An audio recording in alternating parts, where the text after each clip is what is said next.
श्री राम दोस्तों, राधे राधे। कैसे हैं आप सब? आशा करती हूँ कि आप लोग अच्छे ही होंगे। मैं आपके लिए एक नई वीडियो हरितालिका तीज कब है की लेके हाजिर हूँ। आज मैं आपको हरितालिका के बारे में विस्तार से बताने जा रही हूँ। हरितालिका तीज एक महत्वपूर्ण हिंदू त्यौहार है जो भाद्रपद मास के शुक्ल पक्ष की तृतीया तिथि को मनाया जाता है। इस दिन विशेष रूप से भगवान शिव और माता पार्वती जी की पूजा की जाती है। इस दिन कुंवारी कन्याएं मनचाहे जीवन साथी की प्राप्ति की कामना से और सुहागिन महिलाएं अखंड सौभाग्यवती बने रहने के लिए व्रत रखती हैं और भगवान शिव और माता पार्वती की पूजा करती हैं ताकि वे अपने जीवन में सुख समृद्धि और पति की लंबी उम्र की कामना कर सके। लेकिन हरतालिका का तीज के दिन कुछ जरूरी नियमों का पालन करना भी आवश्यक होता है ताकि व्रत का पूरा लाभ मिल सके। इस वीडियो में मैं आपको हरितालिका तीज की तिथि और शुभ मुहूर्त के साथ ही कुछ जरूरी नियमों के बारे में भी बताऊंगी ताकि आप इस त्यौहार को, इस व्रत को और भी खास बना सकें और आपको इस व्रत का पूरा लाभ भी मिल सके। हरितालिका तीज के कुछ जरूरी नियम। पहला, अगर आप पहली बार हरितालिका तीज व्रत रख रही हैं तो आपको यह व्रत हर साल रखना होगा। अगर किसी कारणवश आप व्रत छोड़ना चाहती हैं तो उद्यापन के बाद किसी और को यह व्रत दे सकती हैं। दूसरा, हरितालिका तीज में महिलाएं 24 घंटे तक बिना अन्न और जल के रहती हैं, यानी इस व्रत में पानी की एक बूंद भी नहीं पी जाती है।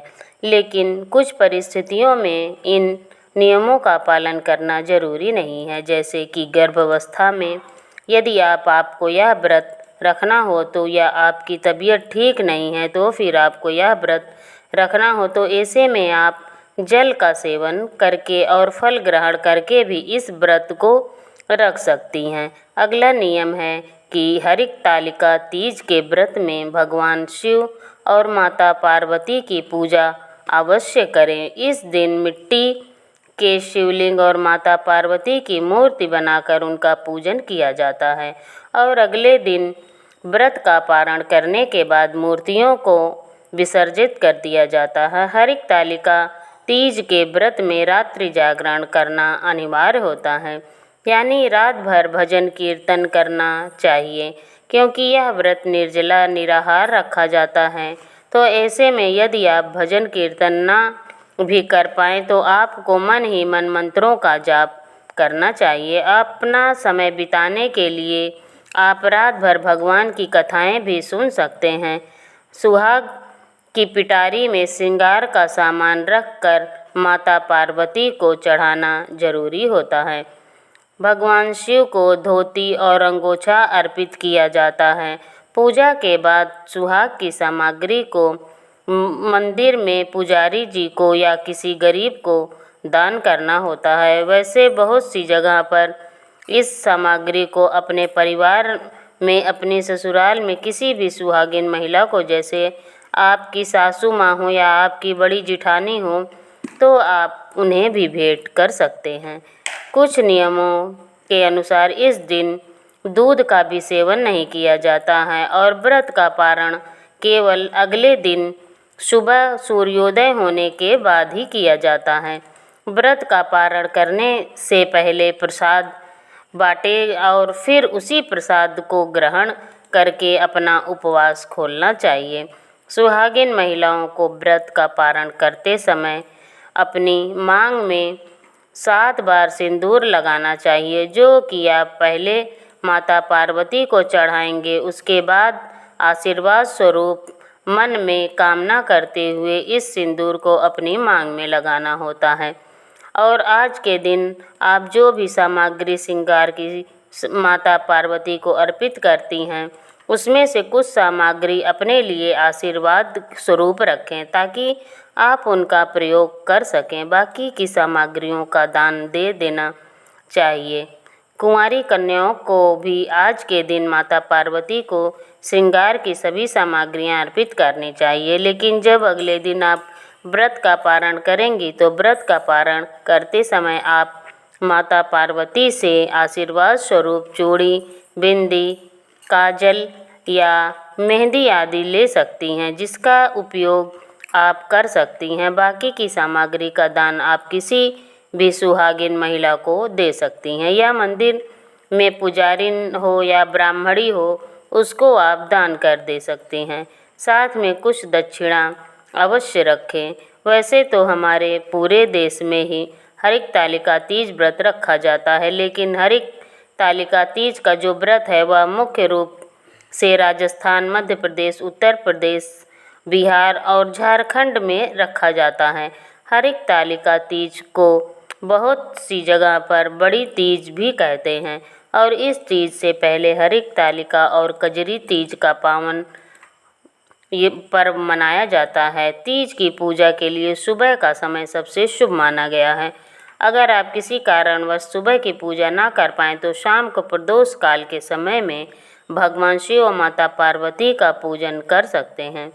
सूर्यास्त के बाद और रात्रि के आने से पहले का समय प्रदोष काल कहा जाता है। सूर्यास्त के 45 मिनट पहले और 45 मिनट बाद का जो समय होता है वह प्रदोष काल कहा जाता है। इस समय में भगवान शिव और माता पार्वती की पूजन इसलिए किया जाता है क्योंकि ऐसा दृढ़ विश्वास है कि इस समय भगवान शिव बहुत ही प्रसन्न मुद्रा में होते हैं और ऐसे में यदि भगवान से कुछ भी मांगा जाए तो वह अपने भक्तों की कामना को जरूर पूर्ण करते हैं। हरितालिका देश मनाने के पीछे जो भी मान्यताएँ, जो कथाएँ प्रचलित हैं उनमें अनुसार जब माता पार्वती को यह बात पता चली कि उनके पिता ने उनका विवाह भगवान विष्णु से सुनिश्चित किया है तो वह बड़ी दुखी हो गई। उनके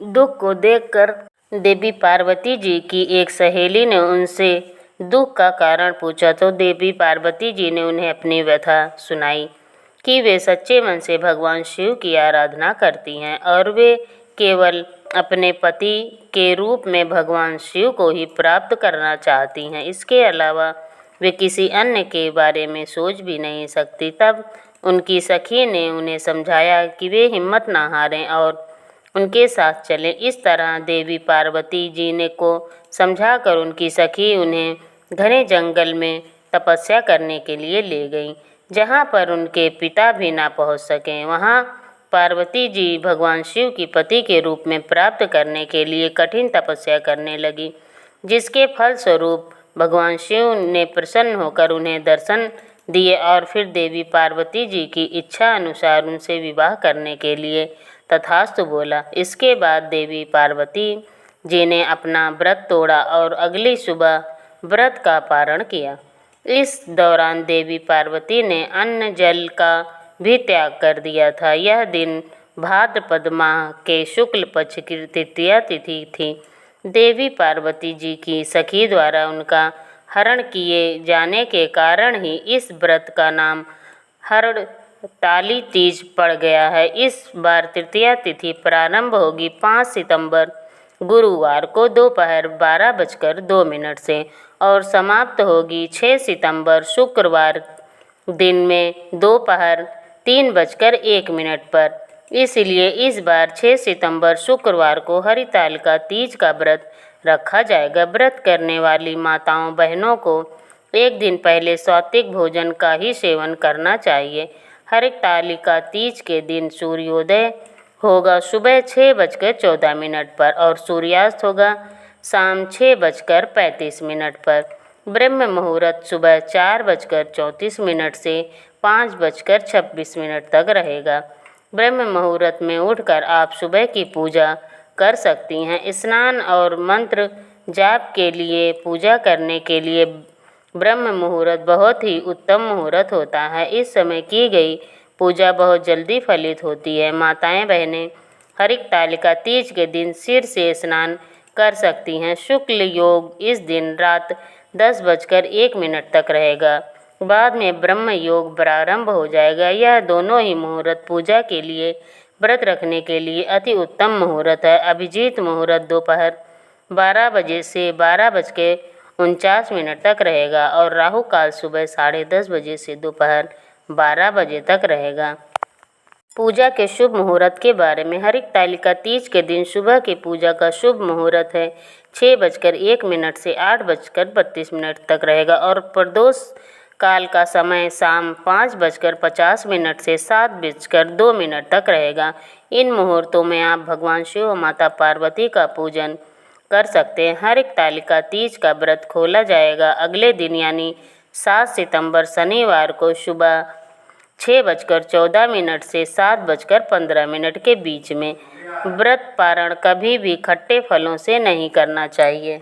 इस तरह आप इस हरियाली तीज पर इन मुहूर्तों और इन जानकारियों के साथ ही रखें। अगर आपको वीडियो पसंद आई हो तो वीडियो को लाइक करें, चैनल को सब्सक्राइब करें और शेयर करना ना भूलें। धन्यवाद।